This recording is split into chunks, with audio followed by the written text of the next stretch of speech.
What are you willing to do in order to succeed? If I asked you tomorrow to pack your bags and go to the moon, would you do it? Because your entrepreneurial venture is a moonshot. It has a chance of 1 in a million to succeed. So you should be willing to go to the moon.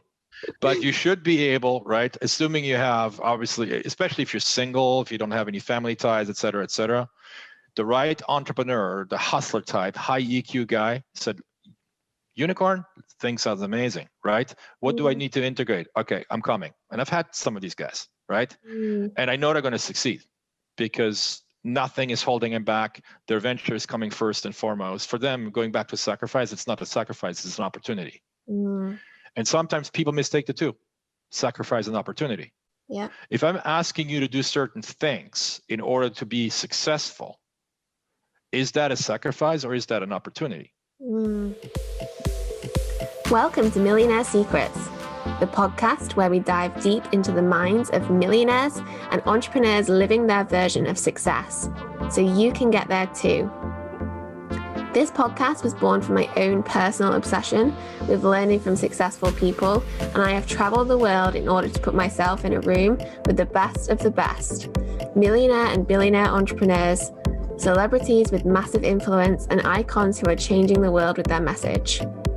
My name is Bethan Jepson. I'm an award-winning entrepreneur, and I'm on an absolute mission to make wealth, success, influence, and change accessible to everyone who is willing to do what it takes to earn it. Get ready for some amazing interviews where we reveal some epic and unheard of millionaire business and lifestyle secrets. I'm on a personal journey of seeking my own version of business success, but without sacrificing my happiness. If you believe in the success without sacrifice ethos too, then I invite you to join the free Success Circle Network community where we collaborate, problem solve, and support each other. You can get all the information via my website at bethanjepson.com. For now, I want to welcome you to episode number 21 of Millionaire Secrets. This week's guest is the exceedingly accomplished Dom Einhorn, a serial entrepreneur with multiple startup exits under his belt. Dom created the first online art auction back in March 1996, which was then acquired by one of the largest auction sites in the world 5 months later. He also created PowerClick, a digital marketing agency with 500 plus advertisers as clients.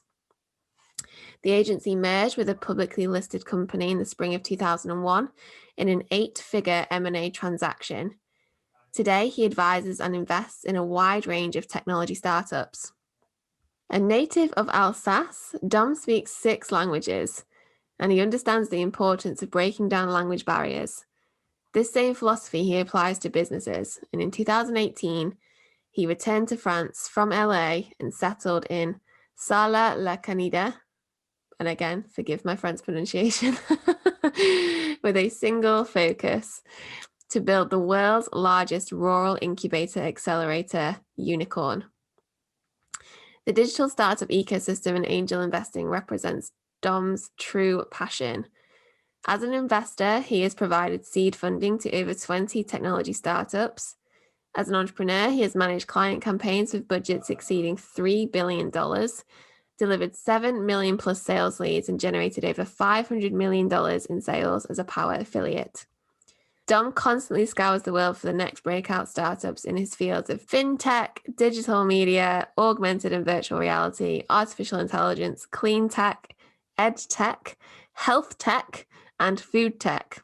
More recently, Dom founded the Startup Super Cup, a leading tech conference that unites 1,000 carefully vetted angel investors, VCs, private equity funds, technology startups, and leading media outlets from around the world. The 3-day conference takes place in the medieval Sarlat, France. And for more information on this, you can see the show notes. As a diehard rugby fan, Dom is also the president of Sarlat Rugby, a semi-professional rugby team founded in 1903. This conversation with Dom was absolutely fascinating. He understands the startup world so well, and he is totally unapologetic about what he expects from a startup that he partners with. This is the perfect insight into the motivations and expectations of an angel investor, worth its weight in gold to any startup who seeks to grow quickly through investment. It's definitely worth getting yourself on the waiting list for the Startup Super Cup as well this October. Again, the link will be in the show notes. We would both love to hear your key takeaways, so please feel free to share these on social and tag us both in. You'll find all social media information in the show notes, so please enjoy this episode. Okay, we are recording. Welcome, Dom. It's so lovely to have you on the Millionaire Secrets podcast today. Thank you for having me, Bethan. Good meeting you. So our listeners will know we always start with some rapid fire questions to, kind of get to know you a bit better. So if you're happy, I'm just going to start firing them at you. Don't shoot me. I'll try not to. Okay, Dom. So where do you live? I currently live in Sarlat, France, halfway between Bordeaux on the west side and Toulouse on the south side. Okay, lovely. And where did you grow up? I grew up northeast of France in the Alsace region, just a little shy north of Strasbourg, France. Okay. And what was your first job, and what did it teach you? First job was packing M&Ms in Haguenau, France, as a student, and it taught me that I wouldn't want to do that for the rest of my life. That's an important lesson. Did you have a role model or a mentor that inspired you to start your first business? And if so, who was that? Very much so. My maternal grandmother. Okay. What was a big lesson for you from 2020? Big lesson for me was basically that none of us have a crystal ball, but that black swans happen and that you should be ready for them before they happen. Yeah, okay. What's your next big goal? Next big goal is almost immediate. It's actually underway. It's to turn Unicorn, our incubator accelerator, into the largest rural incubator in the world. What's the bravest thing that you've ever done? Probably join the military. Okay, wow. What are you finding challenging in life or business right now? Toughest one so far. I think that the biggest challenge right now for us where we are today, both at Unicorn and in terms of helping startups, is finding the right kind of manpower that has the grit and the resilience to see it through. Yeah, that's interesting you said that, because I've actually prepared a question on that later, so we'll definitely come back to that. What has been one of the best days in your journey as an entrepreneur? Probably my first acquisition. Okay. In 2001. Okay. What has been one of the worst days in your entrepreneurial journey? More trouble finding that one. I can't point to one specific day. Just overall setbacks, major setbacks that we all encounter. But once we realize that failures are a stepping stone towards success, they hardly don't matter, at least not in hindsight. And is there an example you could give us on, a particular setback that you've experienced? Yeah, I'd say probably working a very, very long time on actually building a service that we never ended up launching. Okay, interesting. This question is kind of geared towards you, just from reading about you. I felt like it was a good question to ask. What's a top tip for spotting an opportunity? Ask people probing questions, 3, 4, 5 of them, and that'll give you the answer. Okay. So it's kind of it's like asking the questions and then getting that gut feeling. Is that what you're saying? Sometimes a gut feeling or just something they just say. Okay. Usually the first question that I ask people is, obviously you're an entrepreneur. What is your passion? And define me that passion as something you would be doing if you made no money doing it whatsoever. Okay, interesting. And this is the final question of the rapid fire, and you've done this very well. You've done it very quickly, which is good. So I guess my ethos and kind of what motivates me is a concept that I have called success without sacrifice. That's what I'm personally working towards. And I think that the people that come to me and want to get to know me, it's potentially because that message has also attracted them. So just curious, what is your version of success without sacrifice? I think that once you've sacrificed as much as I personally have and some other entrepreneurs who've been very successful, that sacrifice ultimately becomes ingrained in your DNA and is no longer a sacrifice, it's a habit. Okay, interesting. Okay, so following on from that, now the rapid fire is over, I can officially ask you some probing questions myself. Okay, so let's talk about this concept of sacrifice then, because it's a question I enjoy asking people, because everyone has a different version of sacrifice and everyone has a different version of success, and some people, like, that's word sacrifice can trigger some people, and other people it's fine. So going off what you just said then, and that you made some sacrifices early on and like now it's just habit, like what kind of things are you talking about? I think sacrifices in terms of time and priority first and foremost. Okay. So when I was younger, people would always make fun of me because I'd never golfed in my life. And I said, well, I have no interest in golf whatsoever. I had an ex-partner once that told me, well, I can't believe you never played darts in your life. And he was the self-proclaimed dart champion. And finally, I had an office that, screw it, let's play darts. And I beat him. It was the first time I played in my life, and he wanted to repeat it. We repeated it, beat him again. He said, how proud do you feel right now? I know nothing about darts. You were a high school champion, didn't even know that such a thing existed. But that kind of proved my point. So I think very early on in my life, and that ties back into my maternal grandmother, who was all about sacrifice. Okay. So she taught me the value of sacrifice. But today, when I do sacrifice, I don't realize that I'm sacrificing. Because it has become an ingrained habit, and I do it every single day, and it doesn't feel painful whatsoever. I don't feel any friction. I wouldn't do it any different if I had a choice. Yeah, and that's interesting, because obviously, I mean, that suggests to me that it isn't a sacrifice to you, but other people might look at it and go, oh, that is a sacrifice. Certainly felt like a sacrifice early on, but I think if you're doing something, if you're building that grit along the way, which you need, it's one of the premier qualities that's required to become a successful startup entrepreneur. It's the ability to not give up and to stick through thick and thin, right? So if everything was handed to you on a silver platter, you're in for a rude awakening, right? If I ask you to take out the trash, it's going to feel like a sacrifice, right? But to me, I still take out the trash today, even though I have people to do it, right? And it's just normal course of business day to day. Right. So I think it's more like a philosophical approach towards performance, where you tell yourself, look, whatever your baseline is today, I want to be at this higher level. Without initial sacrifice, I personally don't think you'll get there. But by building that resilience and by sticking through it, it's going to feel less and less and less painful until such a time we actually enjoy it.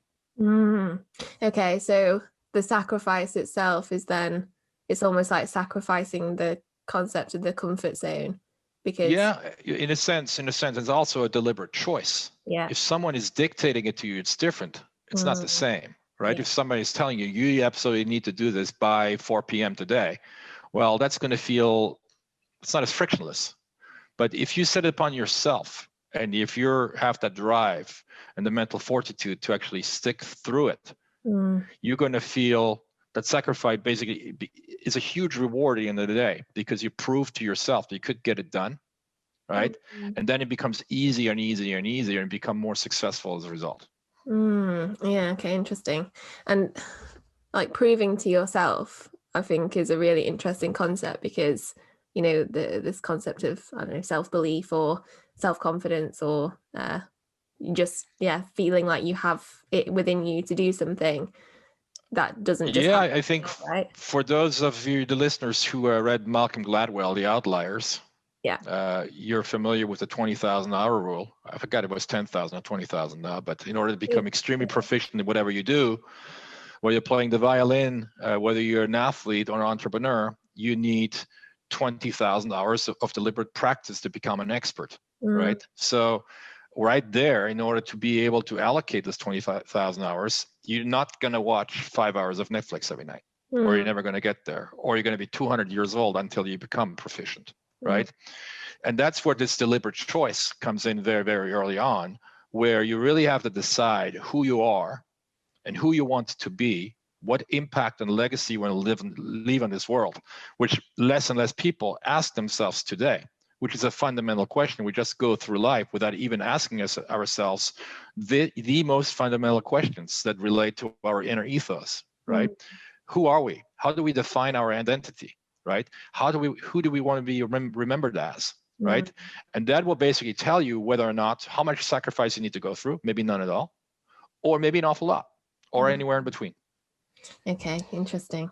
So I'm really curious now, actually, to kind of get a sense of who you were when you were launching your first startup. And if I'm correct, was it the online art auction? I was actually part of the digital marketing agency I launched in 1993. I physically moved from France to the US.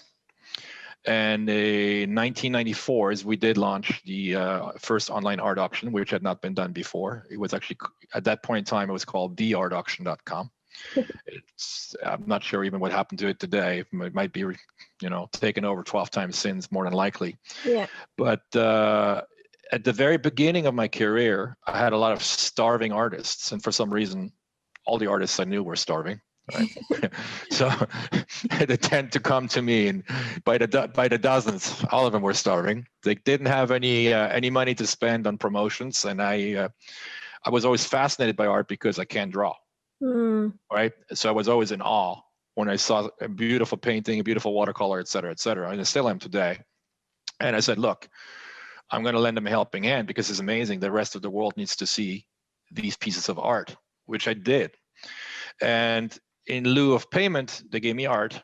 And now, as a result, 28 years later, I have a huge collection of art, from watercolors, paintings, oil paintings, sculptures, et cetera, et cetera. And at one point in time, I figured we need something more consistent. We need a showcase for this art. And then we actually went through the pain and the sacrifice, going back to that word, of creating the first script, of actually coding it, and launched that site. And so we had, at one point in time, I remember we had roughly 30 artists we were representing. We had a few bids coming in here and there, nothing major. And then we were approached by a major US magazine, it was either late 93 or early 94. And all of a sudden, boom, tens of thousands of registered users out of one feature. Wow. And overnight, we were in the art delivery business, so we knew nothing about it. So we were at 2 a.m, like packing up art, forgetting to insure the art, forgetting to pack it right, some limited edition prints under glass. And it was a disaster, right? Because stuff was getting returned. We had to now get it insured, et cetera, until such time when a larger auction site came in and made us an offer to take the monkey off our back and basically buy us out, which we gracefully accepted. Yeah, it sounds like that was the right call. And so as you're going through this, because what I'm really interested in from that story is, you've obviously, well, how long did you have the digital marketing agency by this point that artists were coming to you and you were getting about a year. So you're still brand new, essentially. And so you have this, you've attracted this community of starving artists who are coming to you for help. But you are also yourself a new business owner. You've got your own problems. You've got your own challenges. You're trying to make a living. So how do you balance this desire to help and, essentially, because you had no idea whether those artists were ever going to be anything real, or if they, yes, you appreciated art, but essentially you weren't an art critic. You couldn't look at a painting and go, that's worth X amount of money. So how did you... I was more like the person who walks into the Modern Museum of Art and looks at a piece of abstract art, doesn't understand it, and goes, "Wow, that must be amazing," because it's hanging here on the wall. Somebody must be seeing something that I don't see. Yeah. Right. Certainly not an art critic. Certainly early on in my career, I built a reputation. Actually, people called me the fixer. That was actually my nickname, because they would just come to me with all the problems. So that was, going back to sacrifice, major sacrifice, sometimes felt very, very painful. And actually what I'm doing today is not much different, where I'm still doing the same thing for young entrepreneurs inside of Unicorn, where they come with their challenges. Challenges may be fundraising, challenges may be marketing, challenges may be incorporation, reincorporation in a better jurisdiction.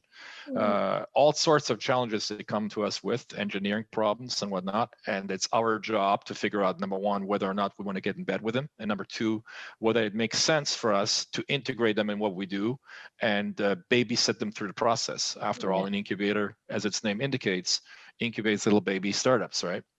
Yeah, absolutely. More ways than one, I'm sure. Okay, so how do you balance then that desire to help, and especially now, after you've got such a high level of experience and value to offer, how do you balance that desire to help and give back with the mindset of, I'm a business owner, I need to make money? How does that work in your head? That's a very, very important question, because if I look back in hindsight, the biggest mistake I made early on in my career is I wanted to help everyone. Yeah. And I realized almost too late that is impossible. That you have to be very, very selective, because you'll end up helping people that don't appreciate the help. You'll end up helping people that will actually take advantage of you, once you've actually helped them, et cetera, et cetera, et cetera. So I've learned that lesson many, many times the hard way. I still get bitten every so often, but I'm fine with it. Where today, I think from LinkedIn alone, we get between 50 and 80 decks a day from startups. So even if we wanted to, we couldn't possibly help everyone. A quick acknowledgement: when I see that it's just a shotgun approach, I ignore it, because at least give me an ounce of respect. If you expect the same level of respect back, right? Write a little note and whatnot. Don't just attach a PDF and it's your deck, right? But we're a lot more proactive in our screening and vetting processes, obviously, these days. And we've also a lot more specialized. 25, 28 years ago, anybody would come. Give you an example. The very first website that we built and promoted was a pregnancy device for horses. Wow. That was in 1995, which ended up it worked extremely well. But when we first got it, we're like, wow, out of everything I could have possibly had, this is my first client, right? I'm not even sure how I'm going to make this work. I mean, 1995, you had to tell people, first of all, between 1993 and 1995, we were actually calling the internet the information superhighway. It wasn't officially called the internet until Netscape 1.0 came out, right? Then people started calling the internet. So we were selling websites, and I remember it like it happened yesterday. People said, a what? Well, a website. What is that thing? I don't need it. Click, right? When you were trying to pitch someone. And you heard all sorts of funny stuff. People were trying to log on to a website, not realizing there was no modem in their computer. That was a common one, right? Back in the dial-up days. So we have some very, very funny stories on that side. But to go back to your question, I think you got to be able to quickly separate the wheat from the chaff. And what's interesting to us is not necessarily interesting to you, because we are specialized in very specific domain. The first thing that I'm looking at is, number one, is this something of value where we can add incremental value quickly and efficiently? That's like a gut check. Second question, if I'm approached by the entrepreneur or the founding team, I used to fish when I was younger. I no longer do. I've been a vegetarian for 22 years, but I still ask myself that question: is would I go fishing with that person or with that team? Would I seclude myself for a week in a remote location and we living in a tent together? If the answer is no, then thank you very much, right? Because you know that once you actually go down that road, you're joined at the hip, and when they're suffering, you're suffering. Whatever they're going through is going to translate to you, because you're the incubator, you're the accelerator, so all the problems move upstream, right?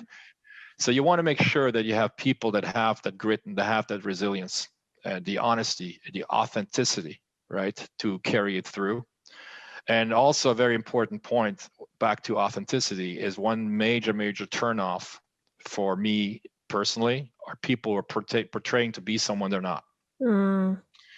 So what you're seeing with a lot of startups is for a lot of them, I would say not the majority, but almost half, they think they've devised the best product or service in sliced bread.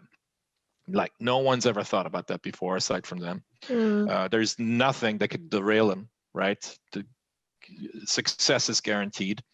And when you look in their financials, it's pulled out of thin air. They're identifying a $100 billion market, and somehow magically with a magic wand, they're going to grab a 5% market share over the next 3 years without actually telling you how they're going to do that.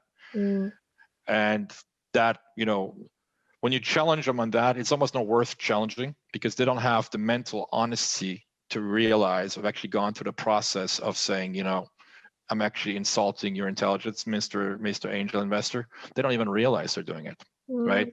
For that, that's already too late for me, right? If someone makes a mistake, an honest mistake, and is undershooting, or there is a fundamental mistake in a pro forma, I can live with that. Yeah. But at least it's an honest mistake. It's not someone who just, pumps up the torso and say, there's no way we can fail because we've never done it before. Okay, yeah.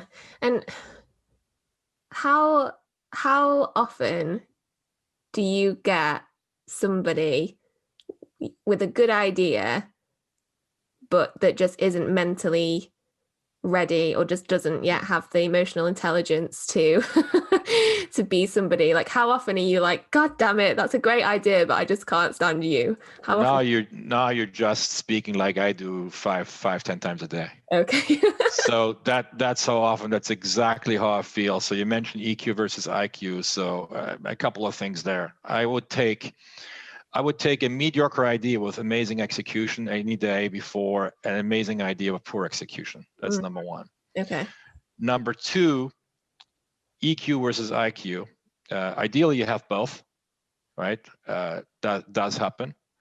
But if given the choice between one and the other, I'm going for the hustler with a decent IQ, not too low ideally, versus amazing IQ with no EQ. Because that's a guaranteed failure. Because ultimately, in order for your venture to be durable and sustainable, you need to sell. Ideally, you sell before you even start. And that's a concept I'm trying to teach all these startups that we're working with, okay? The products, for example, the products and the services that we develop internally, we tried to validate them in the marketplace and actually get some people to buy, some clients to buy into them before they even exist. Yeah. Right? Because what you're seeing very often are people that just out of pure passion, and because it's so cheap to launch a new business, a digital business today, that launch themselves headfirst into vanity businesses that don't respond to a real problem in the marketplace. They, in a certain extent, actually inventing the problem that does not exist in order to justify their solution, which is not a bona fide one, right? EQ, obviously, going back to sales, nothing happens before a sale happens, no matter what business you're in. So you either need to be a hustler, or you need to have a hustler on your team. And if you're an early stage entrepreneur and you're today a solo entrepreneur and you intend to succeed, which clearly you do, otherwise you wouldn't launch in the first place, you have to show me, again, the mental fortitude today that you realize that you need to build a team, and you need to prove to me that you've actually thought about how you're going to be building that team of complementary interlocking pieces. Because as a team builder, I'm building a puzzle. The last piece I need on that puzzle is another DOM, because I'm already here on the board, when I have gaping holes left and right. My job is to fill in those gaping holes with the specialists, not the generalists. And that's something you have to think about very, very early on your entrepreneurial journey, because if you get quote unquote lucky, there's no such thing as luck falling from the sky, but if you push your luck and you grow, you will need to be able to answer that question very, very quickly. Okay. And do you ever meet somebody and go, you're a great person, but you've not got the idea yet? Like, do you ever have people come, who they themselves are in the right space, but the idea yet hasn't come to them? I think what you find most often in what you're describing is someone who has the DNA of an employee but wants to be an entrepreneur. Okay, interesting. And I've said that many times that, look, I'm just going to be brutally honest because I'm very direct in everything that I do. So I may burst your bubble, but again, you're going to find out later more than likely, or prove me wrong. And I'm be very happy that you prove me wrong. Yeah. But you do not have what it takes to be an entrepreneur. And I'll tell them specifically why. And you're more of an employee type. Usually they don't like the answer. They don't like to hear that, which is understandable, right? But they at least they need to hear it from someone who's brutally honest with them instead of someone patting them on the back, a family, a friend, etc. That's not what you need. You need to be challenged, right? So actually, sometimes I'm wrong. Sometimes I'm saying that, and I watch the reaction. And if a person says, you know what, I think you're actually right. So they actually show me they can put themselves on that level, but I'm still going to do it. I then turn around and say, maybe I was wrong. Maybe you are an entrepreneur, because based upon the answer you just gave me, I didn't expect that. Right? Yeah. But you have to play. That's what I meant by asking some probing questions. When you do, for example, ask a person, what are you willing to do in order to succeed? If I asked you tomorrow to pack your bags and go to the moon, would you do it? Because your entrepreneurial venture is a moonshot. It has a chance of 1 in a million to succeed. So you should be willing to go to the moon. Hence the definition of a moonshot. And soon Mars. Mars shot is probably the next one. We can coin this term today. It's probably going to be valuable in another 5 to 10 years. But you should be able, right? Assuming you have, obviously, especially if you're single, if you don't have any family ties, et cetera, the right entrepreneur, the hustler type, high EQ guy said, unicorn, thing sounds amazing, right? What do I need to integrate? Okay, I'm coming. And I've had some of these guys, right? And I know they're going to succeed because nothing is holding them back. Their venture is coming first and foremost. For them, going back to sacrifice, it's not a sacrifice, it's an opportunity. And sometimes people mistake the two, sacrifice and opportunity. Yeah. If I'm asking you to do certain things in order to be successful, is that a sacrifice or is that an opportunity? In parallel to that, I think what we have ingrained in our Western cultures is this fear of failure. By thinking that failure is the opposite of success, which it is not. Failure is a stepping stone towards success. And I can prove it to you from my own career. Going back to the time when we used to sell websites, I had the rule of 36/1. Okay. And basically what that rule meant is I needed to physically speak to 36 businesses to sell one website. Wow. Which means I failed 35 times before getting that sale. If I don't have the grit, the resilience, if I'm not willing to sacrifice whatever time it takes to actually get there, I will never be successful. If I stopped at 35, obviously it's an average, right? But I took note. I had to hear no 35 times before I heard a yes. In sports, Michael Jordan said something similar. Obviously he's known as the best basketball player in the history of the sport. And he said, you know what, that may be true, but at the same time, I missed more shots than I made. I had more failures than successes. Okay. And so what stopped you then on call number 34 from thinking, maybe the world doesn't need a website. Maybe my product isn't what I think it is, or maybe it's not going to go where I think it's going to go. What stopped you from thinking like that? I would say resilience and persistence, because I would not have stopped at 35 because that would not have been a sampling that would be mathematically accurate to make that decision.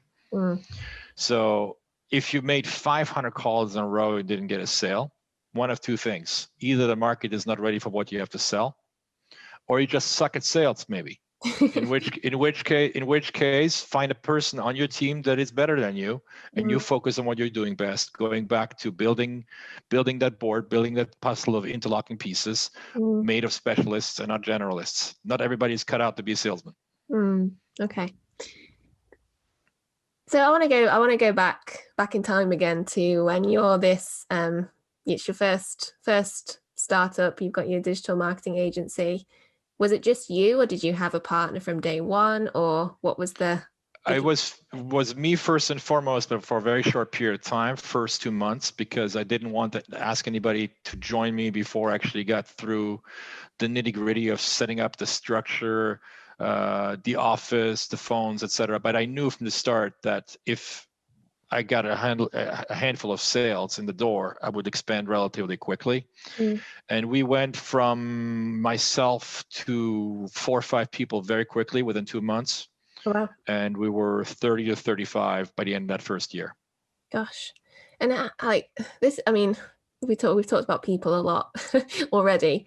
How do you, because obviously as a small business, you don't have big budgets for, star employees necessarily. You have a small amount of money that you have to choose how to allocate it in order to create growth. So, and this is just something, I'm asking this question for a reason, because it's a challenge that I'm facing right now, trying to hire a salesperson for a small business when I've only got a budget of 30 grand. Well, you know what? That's actually a good case study, because number one, you're doing the right thing. The first person you should be hiring is a salesperson. Yeah. Because that salesperson is the one that actually helps the business survive, and the right salesperson will help it thrive. So it is not only the cheapest person that you will hire if he or she is qualified out of any of your team, but that person will also pay for itself and for the next ones coming on. Exactly. So no question, it's the right move. It's an investment. It's not a cost, whatever that cost may be. Now, I understand that there has to be a financial decision that needs to be made at some point, whether or not it's worth it or not. And that's why I strongly believe in getting your hands dirty as the startup entrepreneur, where you do everything, including sales, up to a certain level, so that you can actually afford that person, maybe even on a trial basis. And you say, look, if it's 30 grand a year, what I'm going to do is I'm going to see if I can get somebody either part-time or on a 1 to 2 month trial basis. Limit my potential loss, because if he or she can't sell and I want to be locked in for the long term, I need to replace him or her with somebody who can actually perform. But no question that if your product is marketable, and it's sellable, that is the very first investment you need to make. Okay, cool. And is there a certain point where, because I was listening to, I can't remember who it was now, but I was on Clubhouse. I don't know if have you dived into Clubhouse yet? Actually, it's funny you ask. This morning. So, because you need an invite from someone. So if you have an invite laying around, I wanted to pass it on to my team, but I don't have any left. So if you know anybody can send me an additional invite, I would be very thankful. I've got a couple of invites that I can. I'll be the taker. I think it was it Grant Cardone or someone, like a fairly well-known kind of entrepreneur investor. He was talking about how when you get past, I think he said 12 employees, the team that got you to 12 employees, it's quite difficult, because at that point you do have the budget to hire, star employees, ex-Google people, or, people that have come from these kind of fast growth environments and have that experience. But then that can kind of destroy the culture that you've built up until that point.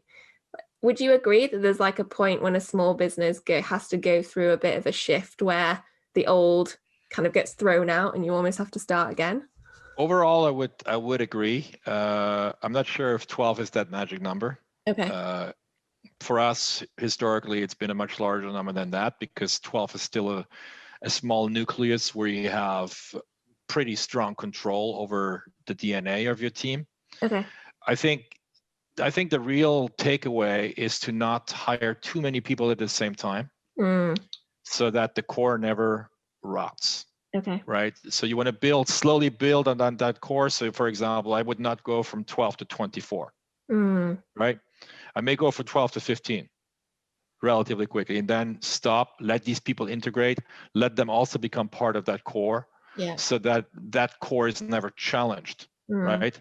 So there is some juggling obviously to do, and sometimes you have no choice but to hire in a high growth environment a lot of people. But I would still go in sequence. I would still hire them in waves and then stop the wave instead of bringing them all at once, because that can become overwhelming, and you have a lot of new influence, a lot of new character comes into your organization, and that can be very challenging and even dangerous. Yeah. Okay. So at some point in your journey, you decided to sell your marketing agency. Was that because the offer presented itself and it was kind of it was just too good to pass up, or was it very intentional? How did that? It wasn't intentional at all, and it took 6 months to materialize. Remember, like it was yesterday, I was sitting on a table like this one today. We were growing very, very fast. I'm talking late 2000, early 2001. And one Friday afternoon, I'm sitting at my table. I'm like, oh my God, we're doing so well, and I won't be able to make payroll today for the first time. Wow. Because we're burning so much cash in growth. Right? I was 30 years old. And I made some calculations, and I'm like, okay, obviously the first person not getting paid is me. And let's figure out, if I can bring in a couple of employees and see if they can wait a couple of weeks to get paid. And all of a sudden, I remember my secretary, who I saw through my window, was waving, pick up the phone, because my phone was always on mute, so it wouldn't be disturbed. I pick it up. There's a gentleman on the phone who identified himself. I said, you probably don't know who I am, but I know who you are. And I'm calling you because I want to buy your company. I'm like, who are you, et cetera. My company's not for sale, right? And he goes, well, everybody's for sale at the right price. Again, I tell him I'm not for sale, but why don't you tell me more about your business? Maybe we can help you. You can become a client. And he goes, I tell you what, I know where you are in your office. Do you mind if I set my driver up to pick you up and we can talk about this in person? I'm like, I'm a grown man. I have my own car. Where are you? I come and see you. Yeah, he's in Long Beach. I was in North Hollywood at that point in time. He said, look, Friday afternoon, it might take me 3 hours to get there, but I'll come. He goes, I'll be here until 9 p.m. No worries. I go in and see the man, and we have the similar discussion in person we did on the phone. I now get a better idea as to why they're interested in us, because we have basically the marketing and customer acquisition component to their device. It was a USB device that allowed for same as cash transactions over the internet early on. And I still said, I'm still not for sale, but more than willing to bring you on as a client. And then I remember him opening up a drawer in his desk and putting a piece of paper in front of me, which was a check. And he goes, I'll tell you what, son. I remember he called me son. It could have been his son at that time. He goes, why don't you take this piece of paper home over the weekend? Think about it. We'll talk about it next week. If you don't like it, you never have to call me back. So I glanced on the piece of paper to see, I could see it was a fairly large sum. And I said, I tell you what, you have a deal. I grabbed that piece of paper, looked at my watch, rushed to the bank to make that deposit so I could make payroll. Right. That was my first thing in my mind. Okay. I just barely made it 10 minutes before closure on a Friday afternoon. There was a line. I'm one of the last people that comes on. They look at the check. They look at me, right? As they so often do it in the banks. Looked at the check again, looked at me again. So the woman walks back to the manager. Now there's two people looking at the check and then looking back at me. And he comes up to the window and goes, I'm sorry, I can't clear this entire amount today. I'm like, I'm not looking for that. He goes, how much you need? I said, how about 20, 30,000? And he goes, no problem. He cleared that. And 6 months later, that company bought our company. So it took some additional iteration and whatnot, and it was a successful transaction. But that's how it happened, out of the blue. Okay, interesting. And what was motivating you at that point in your kind of career? Because this is something I'm learning more and more, like as a business grows, it doesn't necessarily, like the fears you have at the beginning of, am I going to be able to pay myself? Am I going to be able to pay, this person over here or am I going to be able to pay my expenses?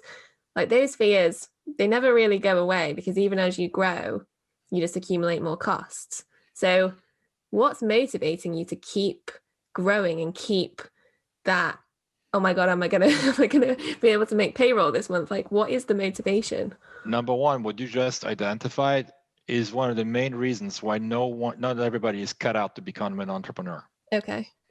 Number one, you have to be able to live with that uncertainty, which most people, the majority of people, are not able or not willing to do. Okay.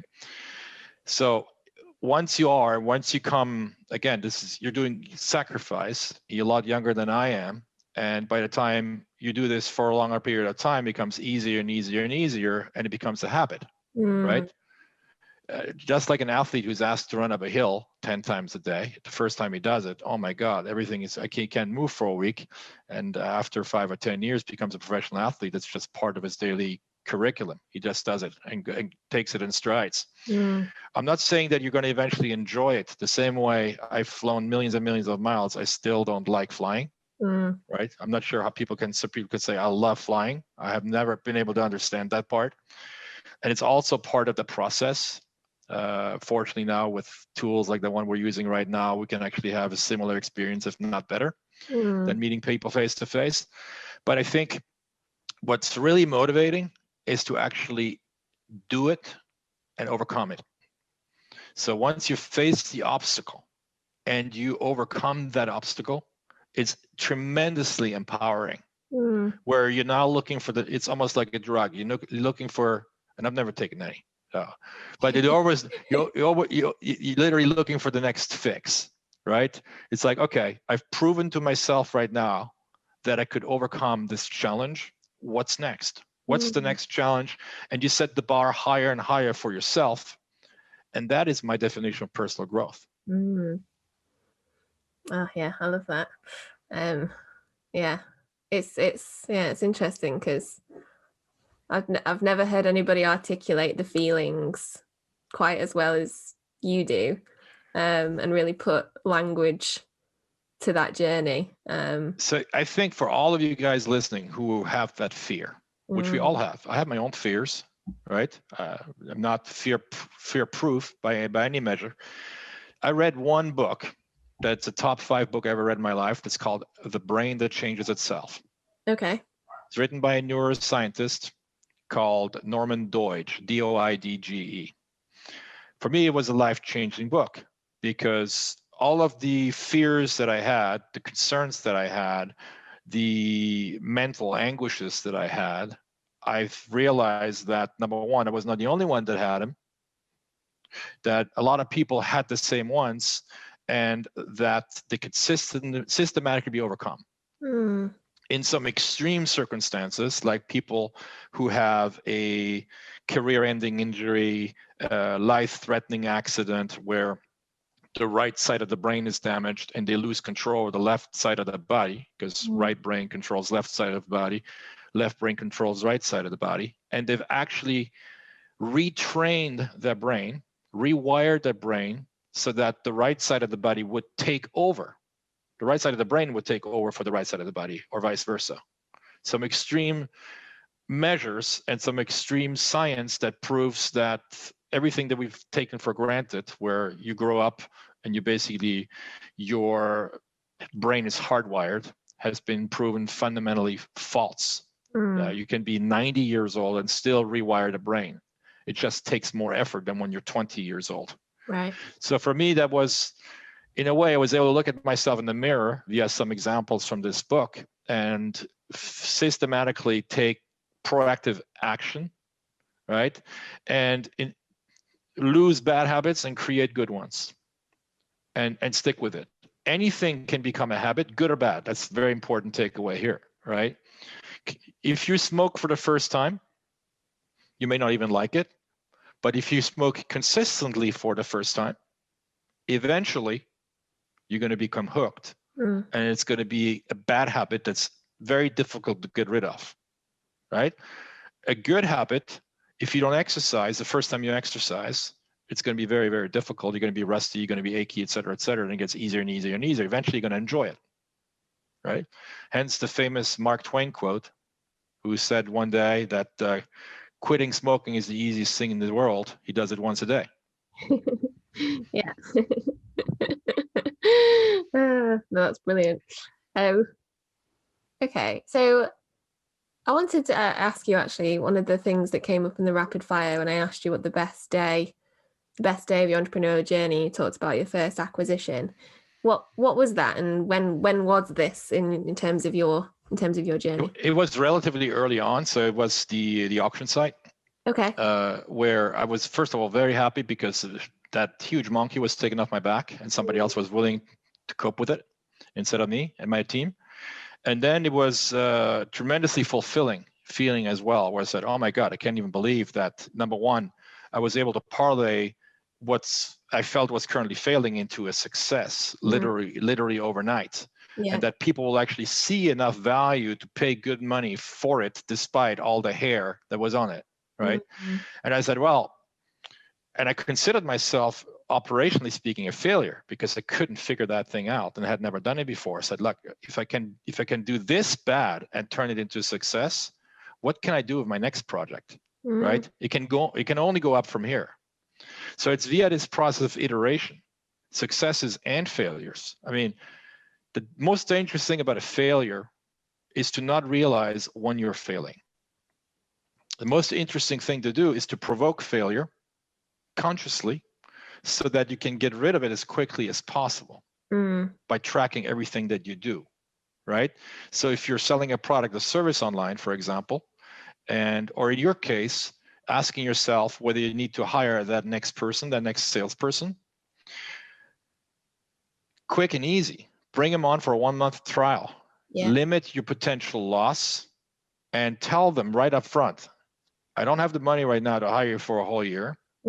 However, what I'm willing to do is to bring you on a trial basis for 1 month. I'll pay you X amount. I'm expecting Y during that period of time. Yeah. If Y happens, we prolong it.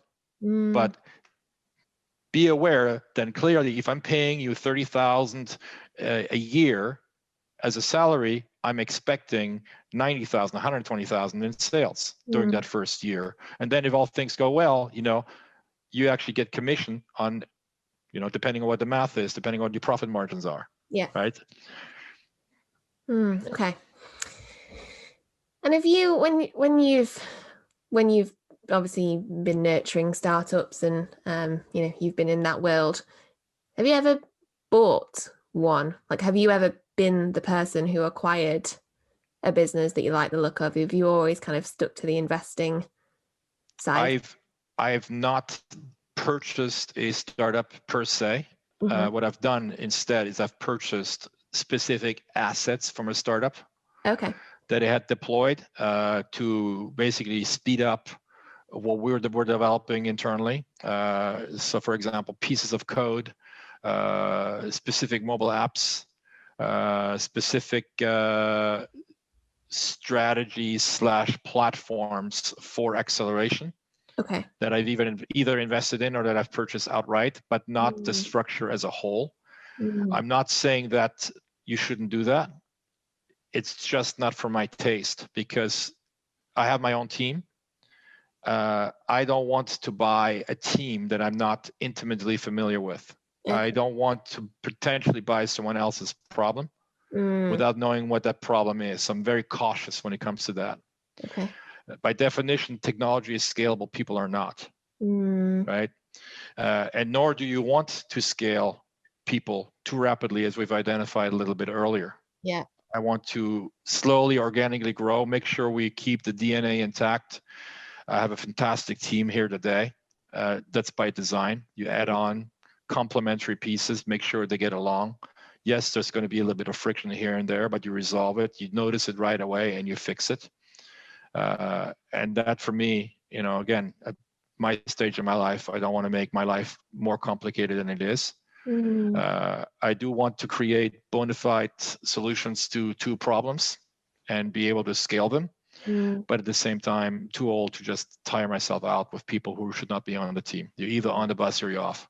Okay, interesting.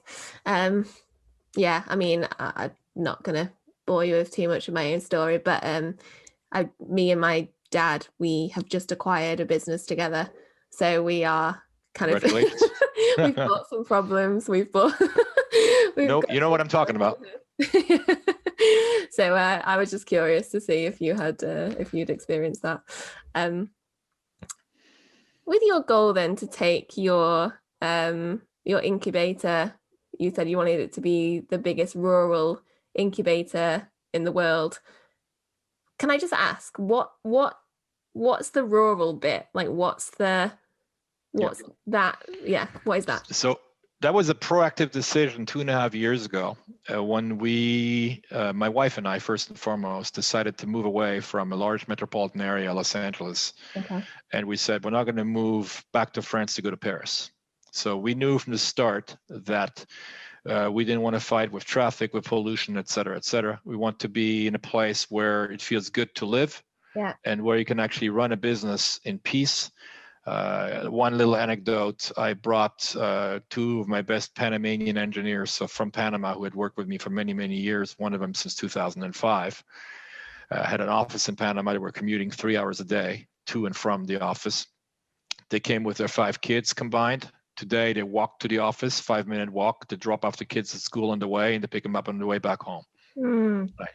So the rurality of it is very much for us a selling point where we know that it's not going to be appealing to everyone. But pre-COVID, we did a study that demonstrated that roughly 12% of startup entrepreneurs did not want to stay in a large metropolitan area. Yeah. We haven't looked at the numbers since COVID hit. All I can tell you from experience is that every day we get emails, messages on LinkedIn from entrepreneurs saying, I can't wait to get out of here. Yeah. Even secondary cities like Bordeaux and Toulouse, and they want to go into a place where they can actually, flourish both personally and professionally. And this is pretty much how we're branding Unicorn, right? Again, we were the first mover. There was no such thing. There was no incubator in our entire region here in the Dordogne department. Yeah. We're the first.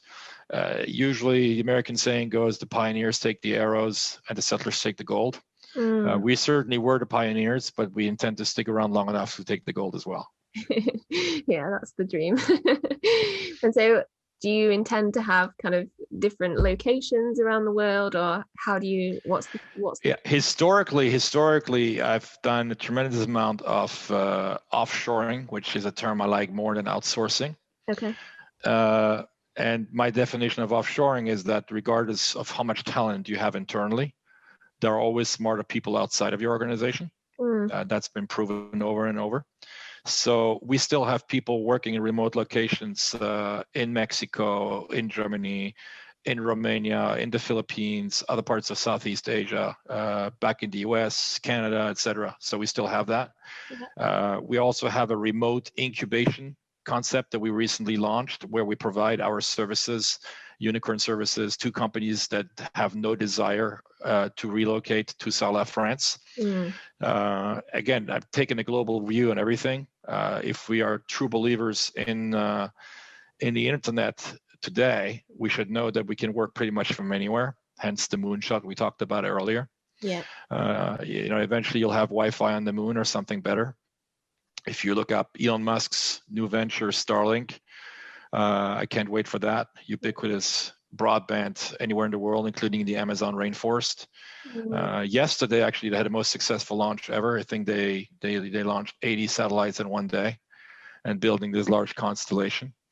And I think the interesting but very positive side effect you get from this launch is that within the next 18 months, we're going to bring 2 billion new minds onto the collective cloud called the internet. So imagine that contribution.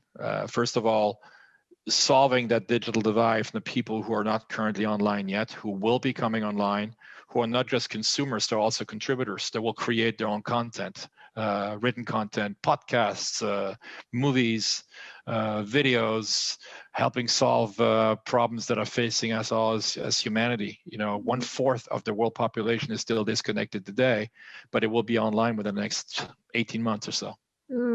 Yeah, I mean, yeah, it's going to be incredible to see what the next couple of years have in store. Okay, and with the conference that you are running, I'm on the waiting list. Very excited. You won't be waiting very long. I'll put you in the front line, no worries. Oh, fabulous. So what's the role in that? Obviously, you're bringing everyone together. What do you want that to be? Like, what's the goal for that conference? Yeah. So first of all, it's called the Startup Super Cup. For those of you interested, startupsupercup.com. It will be held here in Sarlat, Sarlat, France, on October 1, 2, and 3, which is the weekend of 2021. Yeah. We're shooting for it to be one of the first physical events you can actually attend, even though there will be a virtual dimension, Okay. COVID permitting. The idea is to bridge the gap between startup entrepreneurs and capital. Yeah. And our tagline is where startups meet capital. We will have roughly 1,000 people consisting of 800 or so angel investors and funds. We will have 100 startups exhibiting and pitching their startups to the investment community at large in a confined environment. And we'll also have over 125 media outlets, influencers, podcasters, etc. Wow. So you, for example, could be there and go away and produce enough content for a lifetime, more than likely, because we'll have a place set up for you where you can actually do a live podcast in peace and pick out the litter who you want to talk to. You want to talk to a fund manager, you want to talk to an angel investor, you want to talk to a startup. You can do all of that. Amazing. But most importantly, what we want to demonstrate is that in today's world, you could be running your startup from anywhere, and that our location, I picked it for a reason, obviously. I'm not here by chance. I wasn't born and raised here. Is probably one of the best in the world from which to launch your startup and have a life at the same time. Okay. And initially we thought, okay, this will really anchor the region into the startup technology ecosystem. And in fact, what's happening, it's happening way before the event, because promotions have started. We've been written up in the French press, TV, radio, television, Yahoo Finance, et cetera, et cetera. So we have had a lot of, made a lot of noise without even trying it. And as a result, there's more press coming to us, there are startups coming to us, angel investors, who do you currently work with, how can we support what you're currently doing? So the ecosystem is really starting to flourish already, way ahead of the actual event. So I'm more looking at the event right now, because there's 8 months to go, at becoming kind of like a graduation of sorts, where we can actually say, look, this is not what we intend to do, but this is actually what we've done already, and then look forward for another 2 or 3 years and set a new moonshot. Yeah, I mean, I think I think it's interesting, because when you attract that much attention, it can kind of go back to what you talked about when you were talking about how you didn't expect to have the success that you did with the art, the online art, which ended up being like a delivery service. Yeah, for sure. I think it's interesting because, I can imagine if you don't think past the event, you could almost have a similar situation where you can attract so much attention and so much, Yeah, I mean, we're not doing the event for the sake of doing the event. Yeah. Clearly not, number one. Number two, we intend to do it on October 1, 2, 3 every year thereafter. So it would be an annual recurring event. And then obviously startups will be pitching. There will be a grand winner. There will be category specific winners. And the unicorn that's behind me actually will be the trophy we'll be giving away. And that trophy will be a wooden trophy carved by a world champion chainsaw artist. Wow. So it will be a unique trophy as well. Okay, interesting. Well, yeah, I'm gonna keep my eyes peeled, and I can't wait to see. Well, you'll get the first newsletter probably within the next couple hours. First newsletter is going out today, and then every other Friday thereafter. Today's the exception. On the Tuesday, then every other Friday thereafter there will be updates. But you'll see the caliber of the speakers, some of the attendees they already have. I think you'll be pleasantly surprised. Amazing. Well, I can't wait. Amazing. Well, thank you so much for your time today. I have thoroughly enjoyed this conversation, and just kind of having a chat with someone who's just on such a different level. I just think it's just, I don't know. Appreciate it very much. Yeah, it's opened my eyes to a lot of kind of just the way that you see things, from the point of view of what you've experienced. And I think it's going to be really interesting to our listeners as well. So with that in mind, I always ask the same final question to kind of sum up everything we spoke about, I guess. But bearing in mind the name of this podcast then, and obviously our audience, I told you before, are kind of, they are mostly startups or mostly in the first few years of their business. So what is your millionaire secret? Can I give you a billionaire secret instead? I would love to hear that. And it's no secret. Whether you want to make $1 million or $1 billion, first thing you got to figure out is how to help 1 million people or 1 billion people, and the money will flow by itself. And actually, so ask yourself the question about the impact of what it is you're working on, and don't underestimate what you're working on, and shoot for a very, very large market. Figure out a huge problem that you want to solve that's numbered either in the millions, if not in the billions. Go out and solve it, and you don't have to worry about the money part. I think that's the best. I think that's the best summary point you could have said, actually, because just from chatting with you, it seems like what motivates you, well, it's obvious. It's it's having a big impact, and you're going to do whatever it takes to do that, which I just love. I love that so much. So thank you so much for your time. Thanks, Bethan. Pleasure being on the show. I loved having you. Thanks so much for joining us on this episode. And this is the one secret that I really want you to share. So if you know someone who just, needs to hear this message of inspiration, please share this episode with them. And if you enjoyed what you heard today, I would be super grateful if you could leave me a 5-star review on whatever podcast platform you're listening on. If you would like to subscribe to receive email notifications when a new episode comes out, then you can visit millionairesecretspodcast.com, and we'll be very grateful to have you on our email list. So thank you again for listening to Millionaire Secrets, or watching if you're on YouTube. And don't forget, knowledge is only power when you take action on it. I don't want the secrets in this podcast to stay secret for long. So go away, implement the advice given, and let me know your results. Take care, and I'll see you soon.